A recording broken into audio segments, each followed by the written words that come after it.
Hello guys, ഞാനിന്നൊരു variety milkshake ഉണ്ടാക്കാമെന്ന് വിചാരിച്ചു. സാധാരണ ആരും ഡ്രാഗൺ ഫ്രൂട്ട് കൊണ്ട് മിൽക്ക് ഷേക്ക് ഉണ്ടാക്കാറില്ല, കാരണം അതിന് പ്രത്യേകിച്ച് ടേസ്റ്റൊന്നും ഇല്ലാത്തൊരു സാധനമാണ്. അപ്പോൾ ഈ ഡ്രാഗൺ ഫ്രൂട്ട് വെറുതെ കഴിക്കുന്നതിനേക്കാൾ ഇതുപോലെ മിൽക്ക് ഷേക്ക് ആയിട്ട് കഴിക്കുകയാണെങ്കിൽ നല്ല ടേസ്റ്റാണ്. അപ്പോൾ അതിൻ്റെ കൂടെ ആപ്പിളും കൂടെ ഞാൻ ചേർക്കുന്നുണ്ട്. ശരിക്കും നമ്മൾ ഡ്രാഗൺ ഫ്രൂട്ടിന് കഴിക്കുമ്പോൾ നമുക്ക് ഈ വെള്ളരിക്കയൊക്കെ കഴിക്കുന്ന ഒരു ടേസ്റ്റാണ്. പ്രത്യേകിച്ച് രുചിയൊന്നുമില്ല, പക്ഷെ ധാരാളം ഗുണങ്ങളുള്ള ഒരു ഫ്രൂട്ടാണ്.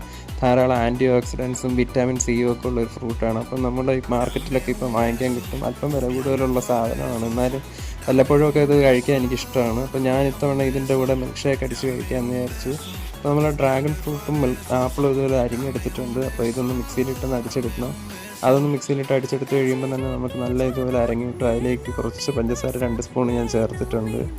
അതിലേക്ക് ആവശ്യത്തിന് പാലും കൂടെ ചേർത്തൊന്ന് മിൽക്ക് ഷേക്ക് അടിച്ചെടുത്ത് കഴിഞ്ഞാൽ നമ്മുടെ പിങ്ക് കളറിലുള്ള നല്ല ടേസ്റ്റി ആയിട്ടുള്ള മിൽക്ക് ഷേക്ക് കിട്ടും. നമുക്ക് സത്യം പറഞ്ഞാൽ ഞാൻ ഫസ്റ്റ് ടൈമാണ് ഉണ്ടാക്കി നോക്കിയത്, പക്ഷേ എനിക്ക് ഭയങ്കരമായിട്ട് ഇഷ്ടപ്പെട്ടു. അപ്പോൾ നിങ്ങൾ ട്രൈ ചെയ്ത് നോക്കണം. അടുത്ത വീഡിയോ കാണാം ഗൈസ്, ബൈ.